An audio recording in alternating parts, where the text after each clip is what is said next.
Just checking to see if you're awake. Please have a seat, everybody. It is good to be home.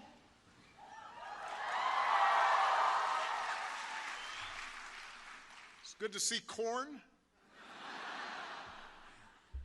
beans. I was trying to explain to somebody as we were flying in. That's corn. That's beans. They were very impressed at my agricultural knowledge. Please give it up for Amari once again for that outstanding introduction. I have a bunch of good friends here today, including somebody who I served with, who is one of the finest senators in the country, and we're lucky to have him. Your senator, Dick Durbin, is here.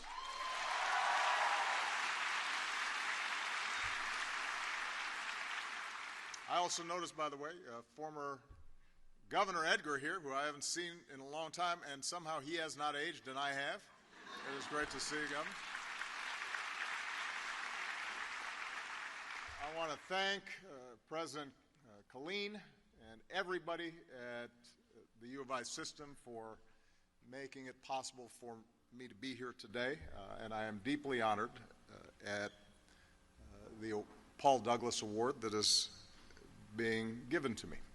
He is somebody who set the path for so much outstanding public service here in Illinois. Now, I want to start by addressing the elephant in the room. I know people are still wondering why I didn't speak at the 2017 commencement. The student body president sent a very thoughtful invitation. Students made a spiffy video, and when I declined, I hear there was speculation that I was boycotting campus until Antonio's Pizza reopened. So I want to be clear. I did not take sides in that late-night food debate. The truth is, after 8 years in the White House, I needed to spend some time one-on-one with Michelle if I wanted to stay married. And she says hello, by the way. I also wanted to spend some quality time with my daughters, who were suddenly young women on their way out the door. And I should add, by the way, now that I have a daughter in college, I can tell all the students here, your parents suffer. They cry privately. It is brutal. So please call. Send a text.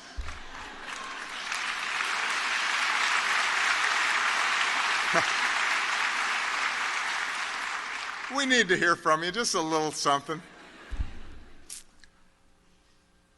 The truth was, I was also intent on following a wise American tradition of ex-presidents gracefully exiting the political stage and making room for new voices and new ideas.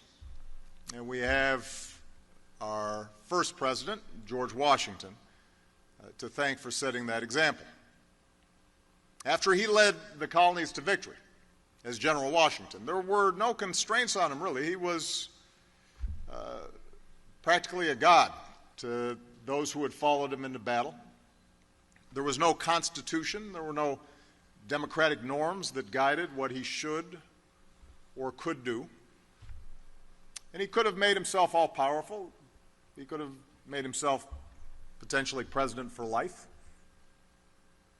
And instead he resigned as commander-in-chief and moved back to his country as state. And 6 years later, he was elected president. But after 2 terms, he resigned again and rode off into the sunset. And the point Washington made, the point that is essential to American democracy, is that in a government of and by and for the people, there should be no permanent ruling class. There are only citizens who, through their elected and temporary representatives, determine our course and determine our character. I'm here today because this is one of those pivotal moments when every one of us, as citizens of the United States, need to determine just who it is that we are, just what it is that we stand for. And as a fellow citizen, not as an ex-president, but as a fellow citizen, I'm here to deliver a simple message, and that is that you need to vote because our democracy depends on it.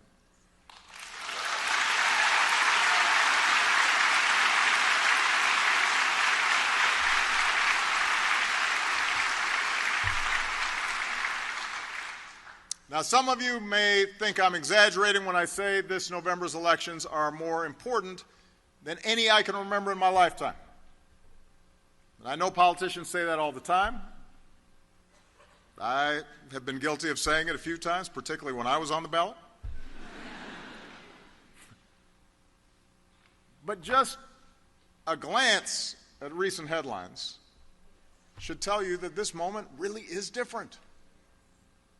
The stakes really are higher. The consequences of any of us sitting on the sidelines are more dire. And it's not as if we haven't had big elections before or big choices to make in our history. The fact is, democracy has never been easy, and our founding fathers argued about everything. We waged a civil war. We overcame depression.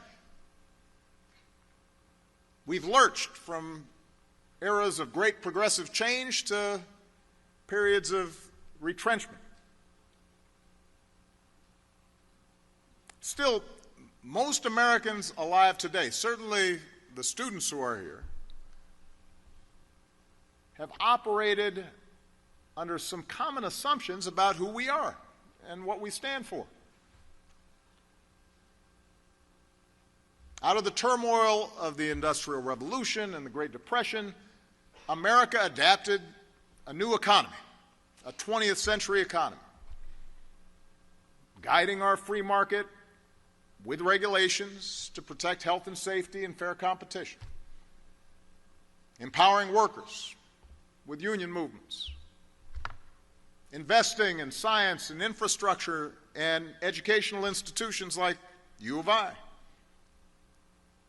strengthening our system of primary and secondary education, and stitching together a social safety net. And all of this led to unrivaled prosperity and the rise of a broad and deep middle class, in the sense that if you worked hard, you could climb the ladder of success. Now, not everyone was included in this prosperity. There was a lot more work to do. And so, in response to the stain of slavery and segregation and the reality of racial discrimination, the civil rights movement not only opened new doors for African Americans, but also opened up the floodgates of opportunity for women and Americans with disabilities and LGBT Americans, others to make their own claims to full and equal citizenship. And although discrimination remained a pernicious force in our society and continues to this day, and although there are controversies about how to best ensure genuine equality of opportunity, there's been at least rough agreement among the overwhelming majority of Americans that our country is strongest when everybody's treated fairly, when people are judged on the merits and the content of their character and not the color of their skin or the way in which they worship God or their last names. And that consensus then extended beyond our borders. And from the wreckage of World War II, we built a post-war web architecture, system of alliances and institutions to underwrite freedom and oppose Soviet totalitarianism and to help poorer countries develop. And American leadership across the globe wasn't perfect. We made mistakes. At times, we lost sight of our ideals. We had fierce arguments about Vietnam, and we had fierce arguments about Iraq. But thanks to our leadership, a bipartisan leadership, and the efforts of diplomats and Peace Corps volunteers, and most of all thanks to the constant sacrifices of our men and women in uniform, we not only reduced the prospects of war between the world's great powers, we not only won the Cold War, we helped spread a commitment to certain values and principles, like the rule of law and human rights and democracy, and the notion of the inherent dignity and worth of every individual.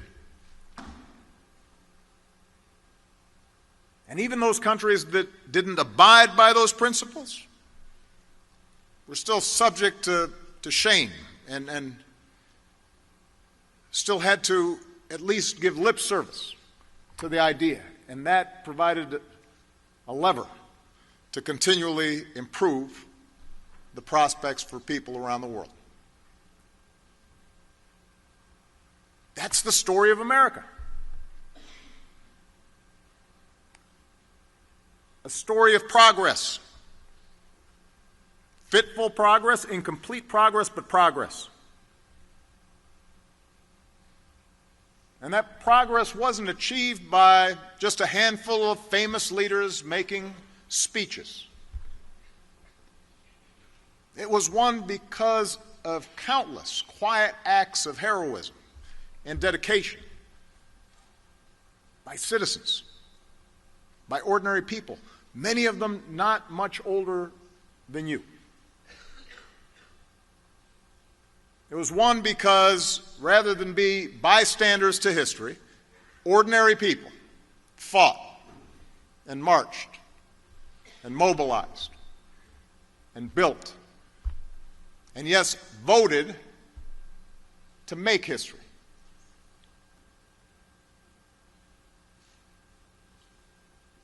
Of course, there's always been another, darker aspect to America's story. Progress doesn't just move in a straight line.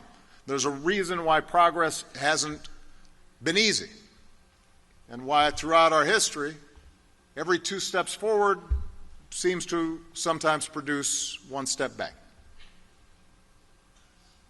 Each time we painstakingly pull ourselves closer to our founding ideals, that all of us are created equal, endowed by our Creator with certain inalienable rights. The ideals that say every child should have opportunity, and every man and woman in this country who's willing to work hard should be able to find a job and support a family and pursue their small piece of the American dream. Our ideals that say we have a collective responsibility to care for the sick and the infirm, and we have a responsibility to conserve the amazing bounty, the natural resources of this country and of this planet for future generations. Each time we've gotten closer to those ideals, somebody somewhere has pushed back. The status quo pushes back. Sometimes the backlash comes from people who are genuinely, if wrongly, fearful of change. More often it's manufactured by the powerful and the privileged who want to keep us divided and keep us angry and keep us cynical because that helps them maintain the status quo and keep their power and keep their privilege. And you happen to be coming of age during one of those moments. It did not start with Donald Trump. He is a symptom, not the cause.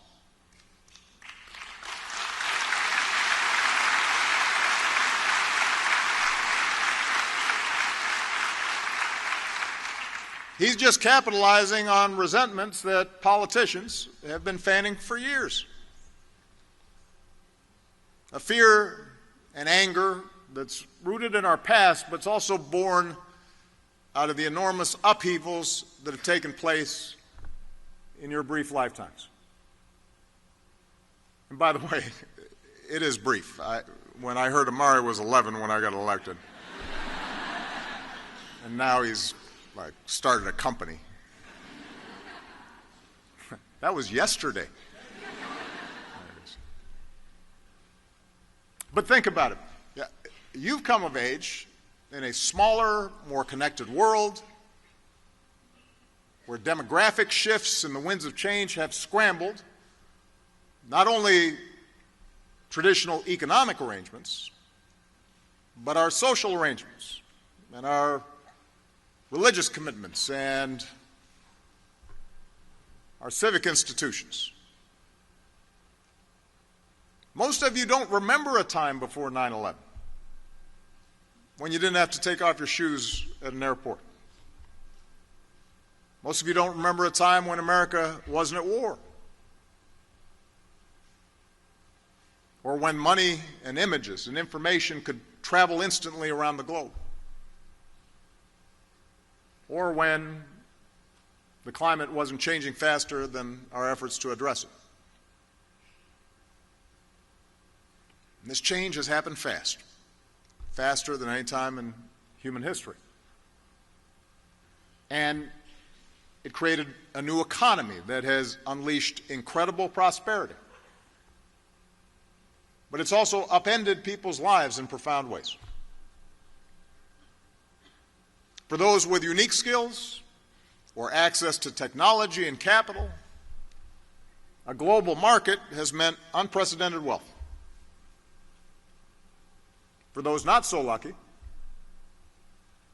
for the factory worker or the office worker or even middle managers, those same forces may have wiped out your job or at least put you in no position to ask for a raise. And as wages slowed and inequality accelerated, those at the top of the economic pyramid have been able to influence government to skew things even more in their direction. Cutting taxes on the wealthiest Americans, unwinding regulations and weakening worker protections, shrinking the safety net.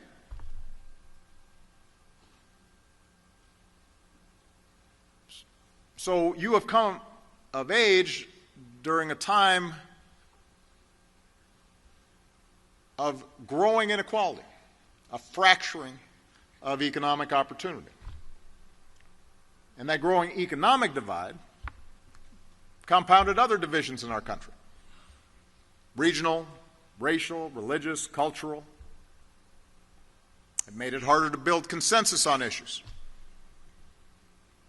It made politicians less willing to compromise, which increased gridlock, which made people even more cynical about politics. And then the reckless behavior of financial elites triggered a massive financial crisis 10 years ago this week.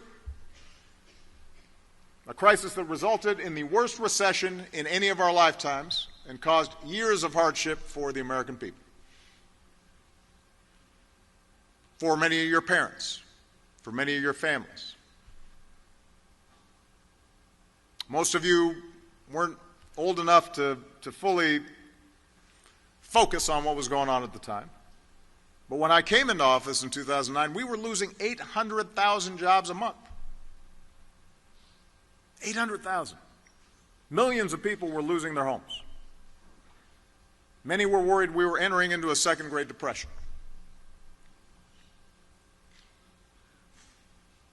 So we worked hard to end that crisis, but also to break some of these longer-term trends. And the actions we took during that crisis returned the economy to healthy growth and initiated the longest streak of job creation on record. And we covered another 20 million Americans with health insurance, and we cut our deficits by more than half, partly by making sure that people like me, who've been given such amazing opportunities by this country, pay our fair share of taxes to help folks coming up behind them.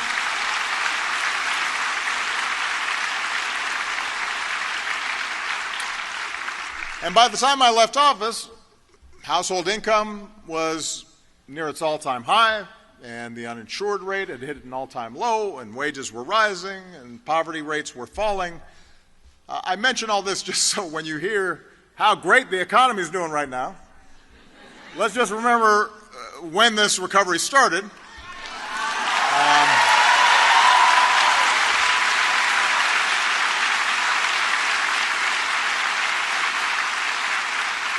I mean, I'm glad it's continued, but when you hear about this economic miracle that's been going on, when the job numbers come out, monthly job numbers, and suddenly Republicans are saying it's a miracle, I had to kind of remind them, actually, those job numbers are the same as they were in 2015, in 2016, and anyway,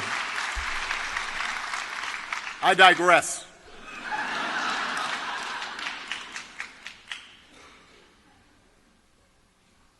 So we made progress, but, and this is the truth, my administration couldn't reverse 40-year trends in only 8 years, especially once Republicans took over the House of Representatives in 2010 and decided to block everything we did, even things they used to support. So we pulled the economy out of crisis, but to this day, too many people who once felt solidly middle class still feel very real and very personal economic insecurity.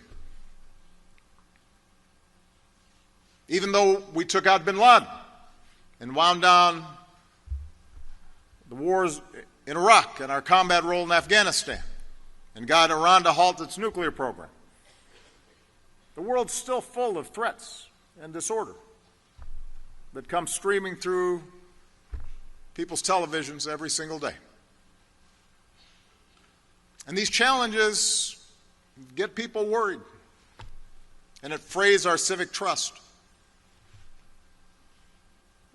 And it makes a lot of people feel like the fix is in and the game is rigged and nobody's looking out for them, especially those communities outside our big urban centers.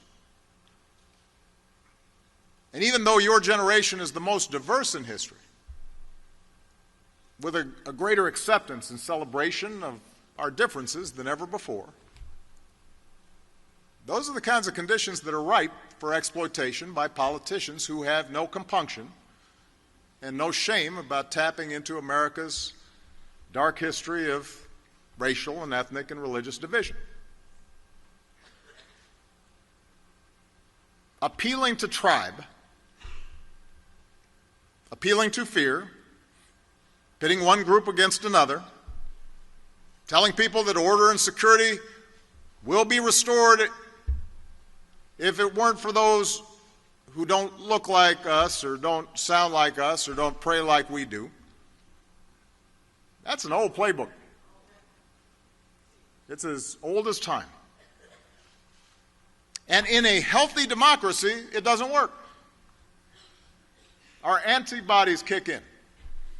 And people of goodwill from across the political spectrum call out the bigots and the fear-mongers and work to compromise and get things done and promote the better angels of our nature.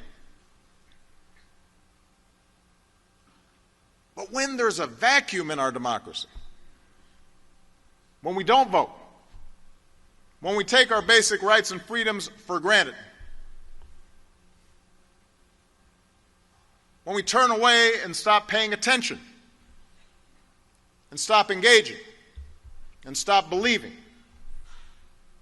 and look for the newest diversion, the electronic versions of bread and circuses, then other voices fill the void. A politics of fear and resentment and retrenchment takes hold, and demagogues promise simple fixes to complex problems. And they'll promise to fight for the little guy, even as they cater to the wealthiest and most powerful. They'll promise to clean up corruption and then plunder away. They start undermining norms that ensure accountability and try to change the rules to entrench their power further. And they appeal to racial nationalism that's barely veiled, if veiled at all. Sound familiar? Now understand, this is not just a matter of Democrats versus Republicans or liberals versus conservatives. At various times in our history, this kind of politics has infected both parties. Southern Democrats were the bigger defenders of slavery. It took a Republican president, Abraham Lincoln, to end it. Dixiecrats filibustered anti-lynching legislation, opposed the idea of expanding civil rights. And although it was a Democratic president and a majority Democrat Congress, spurred on by young marchers and protesters, that got the Civil Rights Act and the Voting Rights Act over the finish line, those historic laws also got passed because of the leadership of Republicans like Illinois' own Everett Dirksen. So neither party has had a monopoly on wisdom. Neither party has been exclusively responsible for us going backwards instead of forwards. But I have to say this, because sometimes we hear, oh, a plague on both your houses. Over the past few decades, wasn't true when Jim Edgar was a governor here in Illinois, or Jim Thompson was governor. Got a lot of good Republican friends here in Illinois. But over the past few decades, the politics of division and resentment and paranoia has unfortunately found a home in the Republican Party. This Congress has championed the unwinding of campaign finance laws to give billionaires outside influence over our politics, systematically attacked voting rights to make it harder for young people and minorities and the poor to vote, handed out tax cuts without regard to deficits, slashed the safety net wherever it could, cast dozens of votes to take away health insurance from ordinary Americans, embraced wild conspiracy theories like those surrounding Benghazi or my birth certificate, rejected science, rejected facts on things like climate change, embraced a rising absolutism from a willingness to default on America's debt by not paying our bills to a refusal to even meet, much less consider, a qualified nominee for the Supreme Court because he happened to be nominated by a Democratic president. None of this is conservative.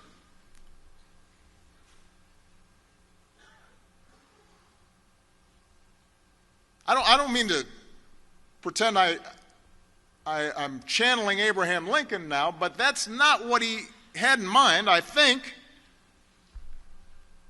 when he helped form the Republican Party. It's not conservative. It sure isn't normal.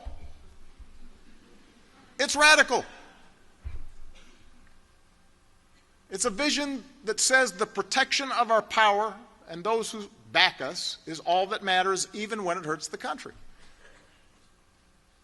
It's a vision that says the few who can afford high-priced lobbyists and unlimited campaign contributions set the agenda. And over the past 2 years, this vision is now nearing its logical conclusion.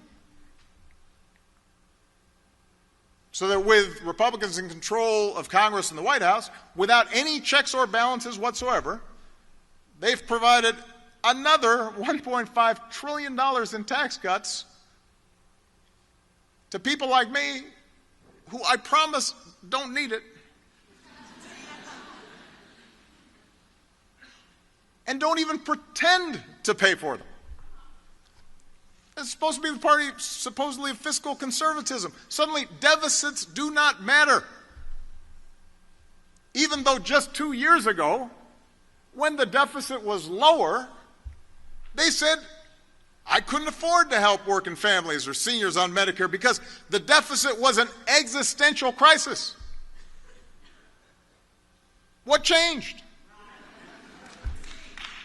What changed? They're subsidizing corporate polluters with taxpayer dollars, allowing dishonest lenders to take advantage of veterans and students and consumers again. They've made it so that the only nation on earth to pull out of the global climate agreement, it's not North Korea, it's not Syria, it's not Russia or Saudi Arabia, it's us, the only country. There are a lot of countries in the world. We're the only ones.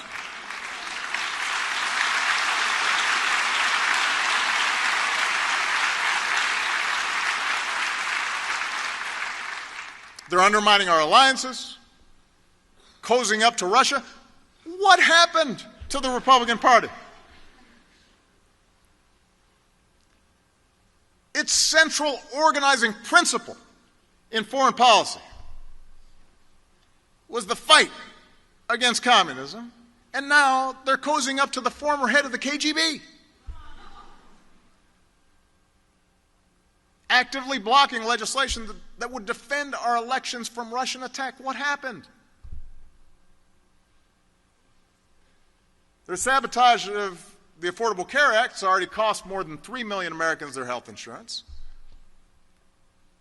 And if they're still in power next fall, you better believe they're coming at it again. They've said so.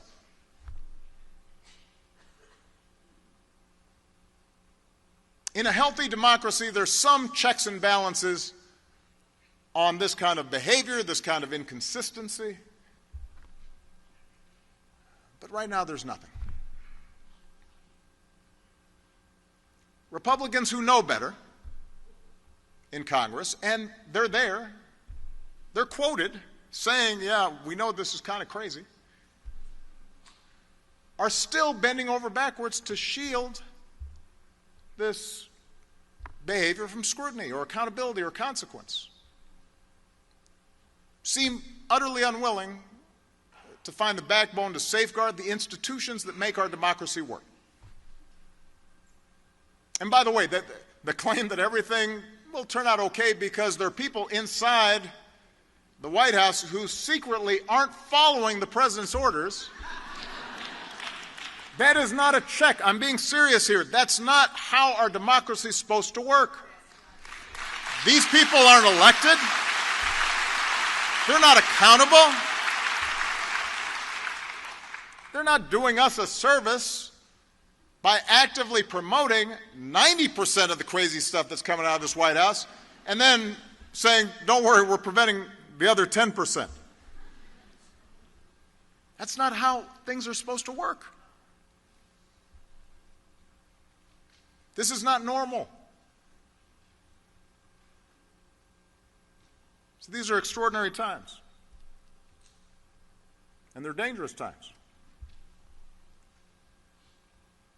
But here's the good news. In 2 months, we have the chance, not the certainty, but the chance, to restore some semblance of sanity to our politics.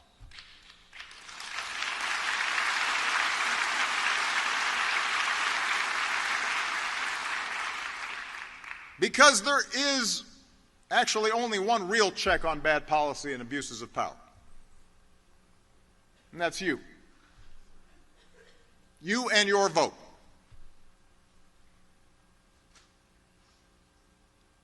Look, Americans will always have disagreements on policy. This is a big country. It is a raucous country. People have different points of view.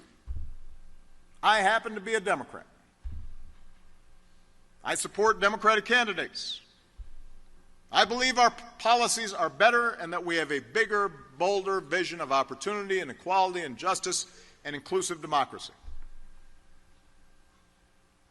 We know there are a lot of jobs young people aren't getting a chance to occupy or aren't getting paid enough or aren't getting benefits like insurance. It's harder for young people to save for a rainy day, let alone retirement. So Democrats aren't just running on good old ideas like a higher minimum wage. They're running on good new ideas like Medicare for all, giving workers seats on corporate boards, reversing the most egregious corporate tax cuts to make sure college students graduate debt-free.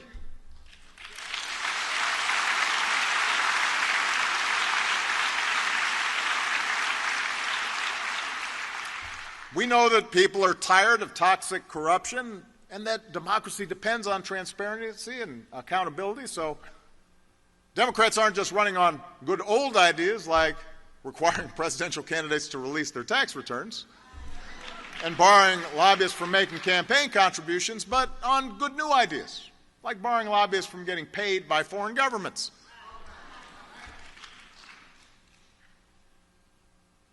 We know that climate change isn't just coming, it is here. So Democrats aren't just running on good old ideas like increasing gas mileage in our cars, which I did and which Republicans are trying to reverse, but on good new ideas like putting a price on carbon pollution. We know that in a smaller, more connected world, we can't just put technology back in a box. We can't just put walls up all around America. Walls don't keep out threats like terrorism or disease.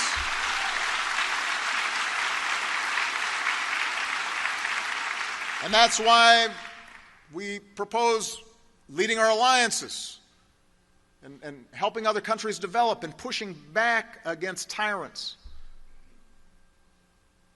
And Democrats talk about reforming our immigration system. So, yes, it is orderly and it is fair and it is legal, but it continues to welcome strivers and dreamers from all around the world.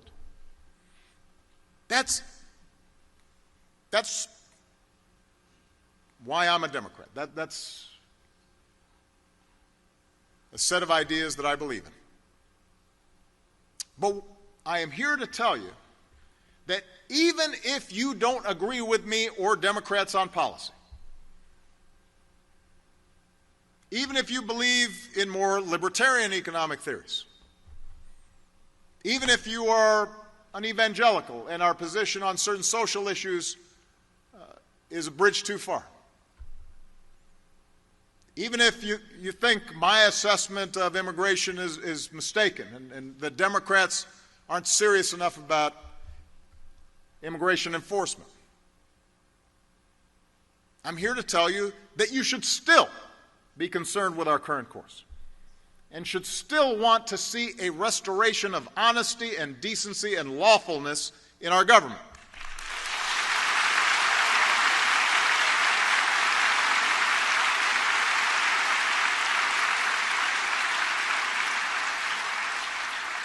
It should not be Democratic or Republican. It should not be a partisan issue to say that we do not pressure the Attorney General or the FBI to use the criminal justice system as a cudgel to punish our political opponents.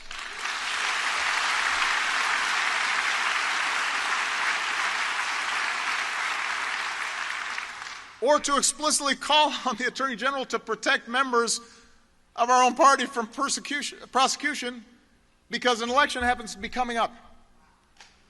I'm not making that up. That's not hypothetical. It shouldn't be Democratic or Republican to say that we don't threaten the freedom of the press because they say things or publish stories we don't like. I complain plenty about Fox News. But you never heard me threaten to shut them down or call them enemies of the people. It shouldn't be Democratic or Republican to say we don't target certain groups of people based on what they look like or how they pray. We are Americans. We're supposed to stand up to bullies, not follow them. We're supposed to stand up to discrimination. And we're sure as heck supposed to stand up clearly and unequivocally to Nazi sympathizers.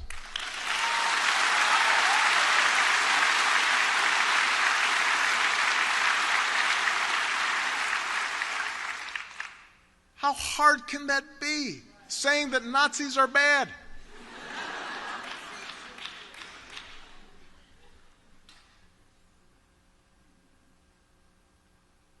I'll be honest.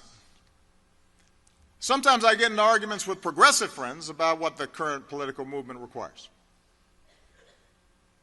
There are well-meaning folks passionate about social justice who think things have gotten so bad, the lines have been so starkly drawn, that we have to fight fire with fire. We have to do the same things to the Republicans that they do to us, adopt their tactics. Say whatever works. Make up stuff about the other side. I don't agree with that. It's not because I'm soft. It's not because I'm interested in promoting an empty bipartisanship. I don't agree with it because eroding our civic institutions and our civic trust, and making people angrier and yelling at each other, and making people cynical about government, that always works better for those who don't believe in the power of collective action. You don't need an effective government or a robust press or reasoned debate to work when all you're concerned about is maintaining power. In fact, the more cynical people are about government, the angrier and more dispirited they are about the prospects for change, the more likely the powerful are able to maintain their power.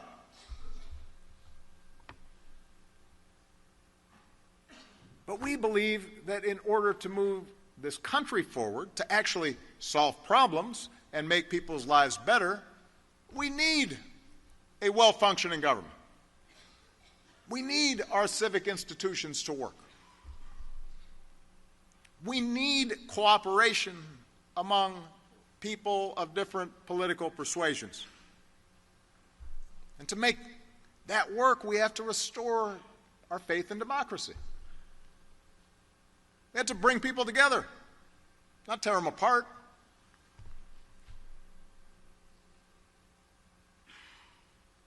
We need majorities in Congress and state legislatures who are serious about governing and want to bring about real change and improvements in people's lives. And we won't win people over by calling them names or dismissing entire chunks of the country as racist or sexist or homophobic. When I say bring people together, I mean all of our people. You know, this whole notion that has sprung up recently about Democrats needing to choose between trying to appeal to white working class voters or voters of color and women and LGBT Americans. That's nonsense. I don't buy that. I got votes from every demographic. We won by reaching out to everybody and competing everywhere and by fighting for every vote. And that's what we've got to do in this election and every election after that. And we can't do that if we immediately disregard what others have to say from the start because they're not like us. Because they're white, or they're black, or they're man, or a woman, or they're gay, or they're straight. If we think that somehow there's no way they can understand how I'm feeling, and therefore don't have any standing to speak on certain matters because we're only defined by certain characteristics. That doesn't work if you want a healthy democracy. We can't do that if we traffic in absolutes when it comes to policy. To make democracy work, we have to be able to get inside the reality of people who are different, have different experiences, come from different backgrounds. We have to engage them even when it is frustrating. We have to listen to them even when we don't like what they have to say. We have to hope that we can change their minds, and we have to remain open to them changing ours. And that doesn't mean, by the way, abandoning our principles or caving to bad policy in the interests of maintaining some phony version of civility. That seems to be, by the way, the definition of civility offered by too many congressional Republicans right now. We will be polite so long as we get 100% of what we want and you don't call us out on the various ways that we're sticking it to people. And we'll click our tongues and issue vague statements of disappointment when the president does something outrageous, but we won't really actually do anything about it. That's not civility. That's abdicating your responsibilities. But again, I digress. Making democracy work means holding on to our principles, having clarity about our principles, and then having the confidence to get in the arena and have a serious debate. And it also means appreciating that progress does not happen all at once, but when you put your shoulder to the wheel, if you're willing to fight for it, things do get better. And let me tell you something, particularly young people here. Better is good. I used to have to tell my young staff this all the time in the White House. Better is good. That's the history of progress in this country. Not perfect, better. The Civil Rights Act didn't end racism, but it made things better. Social Security didn't eliminate all poverty for seniors, but it made things better for millions of people. Do not let people tell you the fight's not worth it because you won't get everything that you want. The idea that, well, there's racism in America, so I'm not going to bother voting. No point. That makes no sense. You can make it better.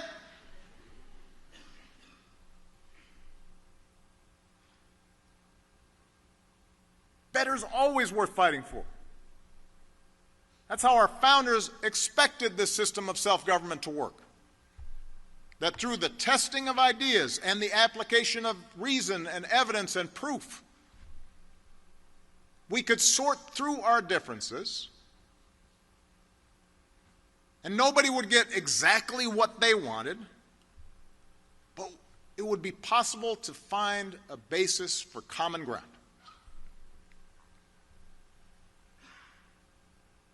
And that common ground exists. Maybe it's not fashionable to say that right now. It's hard to see it with all the nonsense in Washington, and it's hard to hear it with all the noise. But common ground exists. I have seen it. I have lived it. I know there are white people who care deeply about black people being treated unfairly. I have talked to them and loved them.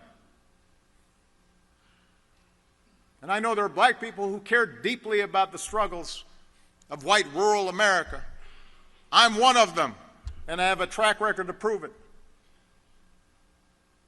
I know there are evangelicals who are deeply committed to doing something about climate change. I've seen them do the work.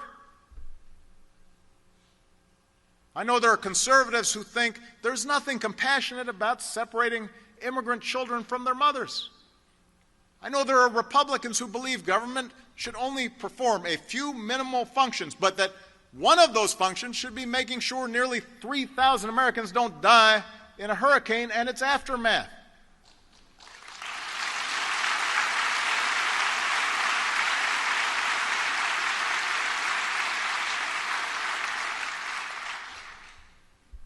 Common ground's out there. I see it every day. Just how people interact, how people treat each other. You see it on the ball field. You see it at work.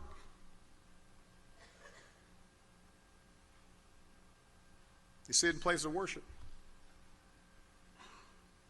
But to say that common ground exists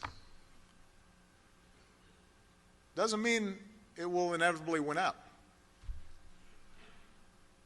History shows the power of fear. And the closer that we get to Election Day, the more those invested in the politics of fear and division will do anything to hang on to their recent gains. Fortunately, I am hopeful, because out of this political darkness, I am seeing a great awakening of citizenship all across the country. I cannot tell you how encouraged I've been by watching so many people get involved for the first time, or the first time in a long time. They're marching and they're organizing and they're registering people to vote, and they're running for office themselves. Look at this crop of Democratic candidates running for Congress and running for governor, running for the state legislature, running for district attorney, running for school board. It is a movement of citizens who happen to be younger and more diverse and more female than ever before, and that's really useful.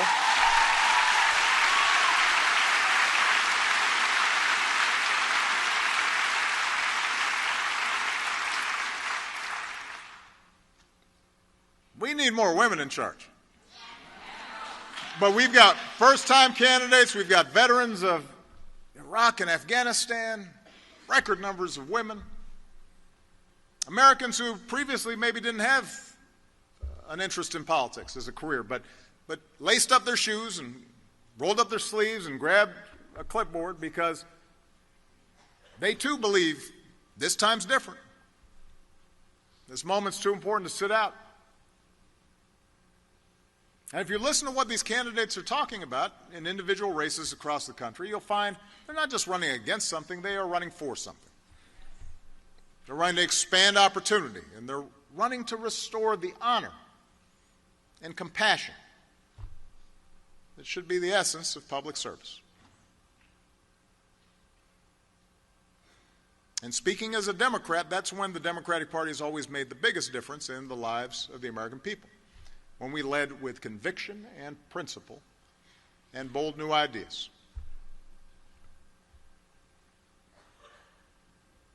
The antidote to a government controlled by a powerful few, a government that divides, is a government by the organized, energized, inclusive many. That's what this moment's about. That has to be the answer. You cannot sit back and wait for a savior. You can't opt out because you don't feel sufficiently inspired by this or that particular candidate. This is not a rock concert. This is not Coachella. We don't need a messiah.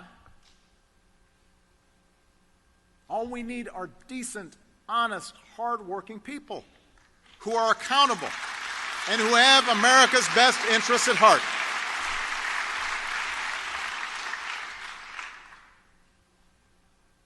And they'll step up, and they'll join our government, and they will make things better if they have support.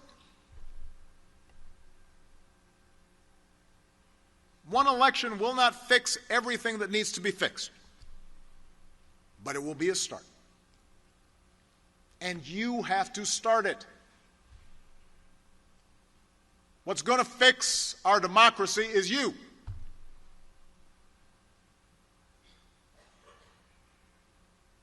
People ask me, what are you going to do for the election? Now the question is, what are you going to do? You're the antidote. Your participation and your spirit and your determination, not just in this election, but in every subsequent election and in the days between elections. Because in the end, the threat to our democracy doesn't just come from Donald Trump or the current batch of Republicans in Congress or the Koch brothers and their lobbyists or too much compromise from Democrats or Russian hacking. The biggest threat to our democracy is indifference. The biggest threat to our democracy is cynicism.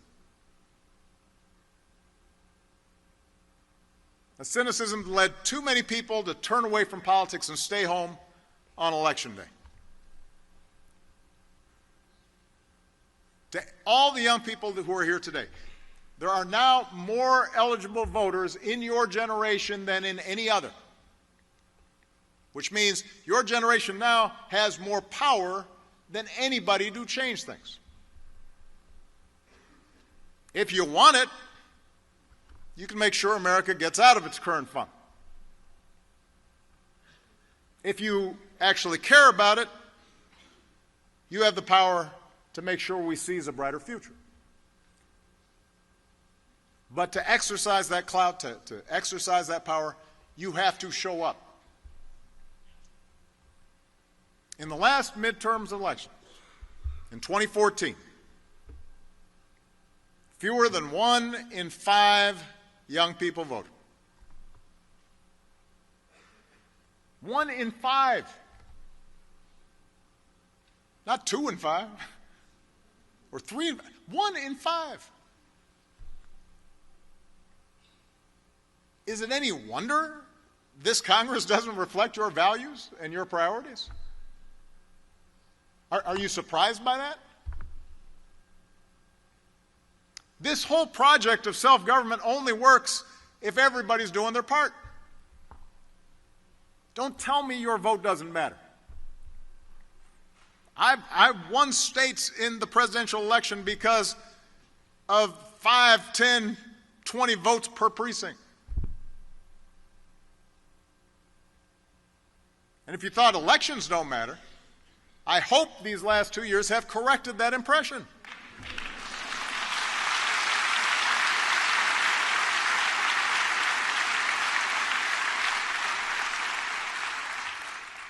So if you don't like what's going on right now, and you shouldn't, do not complain. Don't hashtag. Don't get anxious. Don't retreat. Don't binge on whatever it is you're binging on. Don't lose yourself in ironic detachment. Don't put your head in the sand. Don't boo. Vote. Vote.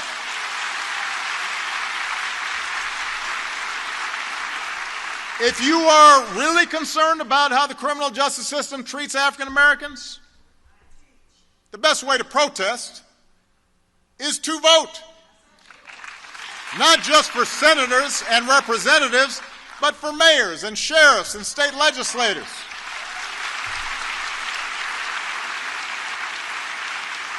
Do what they just did in Philadelphia and Boston, and elect states' attorneys and district attorneys who are looking at issues in a new light, who realize that the vast majority of law enforcement do the right thing in a really hard job.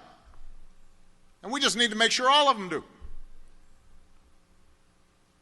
If you're tired of politicians who offer nothing but thoughts and prayers after a mass shooting, you've got to do what the Parkland kids are doing. Some of them aren't even eligible to vote yet. They're out there working to change minds and registering people. And they're not giving up until we have a Congress that sees your lives as more important than a campaign check from the NRA. You've got to vote.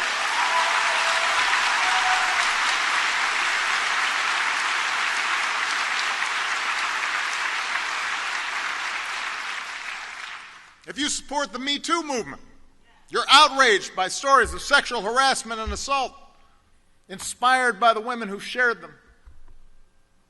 You've got to do more than retweet a hashtag. You've got to vote. Part of the reason women are more vulnerable in the workplace is because not enough women are bosses in the workplace. Which is why we need to strengthen and enforce laws that protect women in the workplace, not just from harassment, but from discrimination in hiring and promotion, and not getting paid the same amount for doing the same work. That requires laws. Laws get passed by legislators. You've got to vote. When you vote, you've got the power to make it easier to afford college and harder to shoot up a school. When you vote, you've got the power to make sure a family keeps its health insurance. You could save somebody's life. When you vote, you've got the power to make sure white nationalists don't feel emboldened to march with their hoods off or their hoods on in Charlottesville in the middle of the day.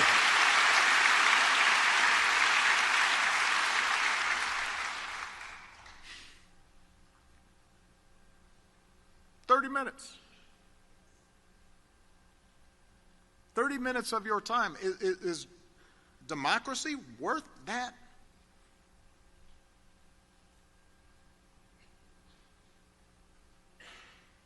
We have been through much darker times than these. And somehow each generation of Americans carried us through to the other side. Not by sitting around and waiting for something to happen. Not by leaving it to others to do something,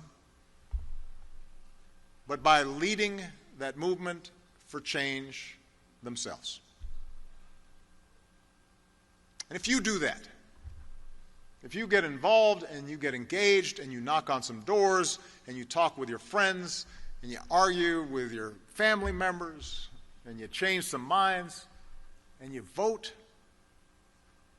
something powerful happens. Change happens. Hope happens. Not perfection. Not every bit of cruelty and sadness and poverty and disease suddenly stricken from the earth. There'll still be problems, but with each new candidate that surprises you with a victory, that you supported, a spark of hope happens. With each new law that helps a kid read or helps a homeless family find shelter or helps a veteran get the support he or she has earned. Each time that happens, hope happens. With each new step we take in the direction of fairness and justice and equality and opportunity, hope spreads. And that can be the legacy of your generation. You can be the generation that at a critical moment stood up and reminded us just how precious this experiment in democracy really is. Just how powerful it can be when we fight for it, when we believe in it. I believe in you. I believe you will help lead us in the right direction, and I will be right there with you every step of the way. Thank you, Illinois. God bless you. God bless this country we love. Thank you.